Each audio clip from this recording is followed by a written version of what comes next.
Welcome. Today, we're going to fundamentally reframe everything you think you know about being alone. We're using some truly fascinating source material to guide us through the literal evolution of human privacy. And I promise you, by the end of this explainer, you're never going to look at your bedroom door the exact same way again. So are you alone right now? I want you to just picture yourself lying in bed. You know the feeling, right? Your partner is next to you, the door is tightly closed, the lights are totally off. It's this familiar, deeply comfortable modern feeling. Well, brace yourself, because we are about to completely shatter that familiar comfort.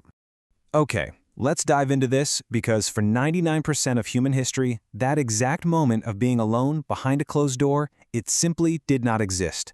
I mean, there were no doors, there were no walls, and there were absolutely no private bedrooms. It was literally just you, your family, and maybe 20 other people sleeping a mere 5 feet away from you. Section 1. A world without doors. Living with the tribe.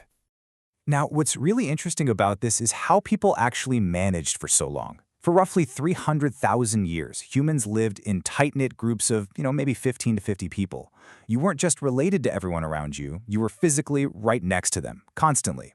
You ate together, you slept in a literal pile for warmth, and again, no walls.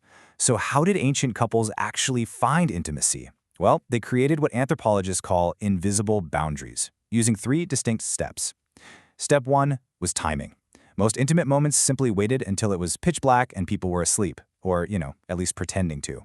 Step 2 was distance. Couples would just walk away from camp. Not too far, right? Because leaving the firelight meant danger from predators, but going about 50 feet into the dark, that basically makes you invisible. And then step 3, honestly the most crucial one, social protocol. Everyone just pretended not to notice. And this brings us to a really fascinating concept called mutual pretense. Basically, it means giving psychological space by intentionally ignoring someone's actions, even when there are 0 physical barriers. And honestly, think about how we still do this today. If you're in a small family camping tent and someone needs to change clothes, what do? You don't stare, you look away.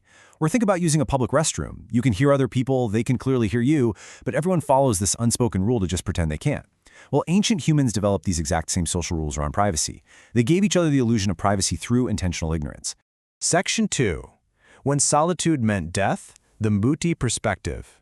So up until now, we've kind of assumed ancient humans actually wanted to be alone. But consider this stark comparison. Anthropologist Colin Turnbull spent years living with the Mbuti people in Central Africa, and he noted something incredible. They literally had no word for privacy. Not because they were primitive, no, but because the very idea of needing to be alone was a completely foreign concept to them. Contrast that with our modern Western view, where solitude is, viewed as a luxury, a basic human right, this ultimate source of peace. For the Mbuti, and really for our ancient ancestors, being alone meant being incredibly vulnerable. It meant separation from the protection of the group. Solitude wasn't peaceful at all. It was basically a death sentence. And this hardcore survival aspect dictated every single part of life, especially at night. Ancient humans didn't sleep in massive groups just because they liked to cuddle. They did it because survival absolutely demanded it. Nighttime temperatures dropped dramatically, requiring group warmth. Fires needed constant tending so they wouldn't go out. And predators? They were always out there hunting in the dark. Sleeping together meant warmth and safety. You were touching everyone else, and there was simply no rolling over without bumping into someone. Let's move to Section 3 and see how this builds. How agriculture built walls, the architectural catalyst. Okay, let's trace this timeline because it's wild. 300,000 years ago, we have wide-open hunter-gatherer camps. Then around 23,000 years ago, archaeological evidence from places like Ohalo II in Israel shows humans building tight family shelters, literally barely big enough to lie down in. But the massive paradigm shift? That hits 10,000 years ago with agriculture.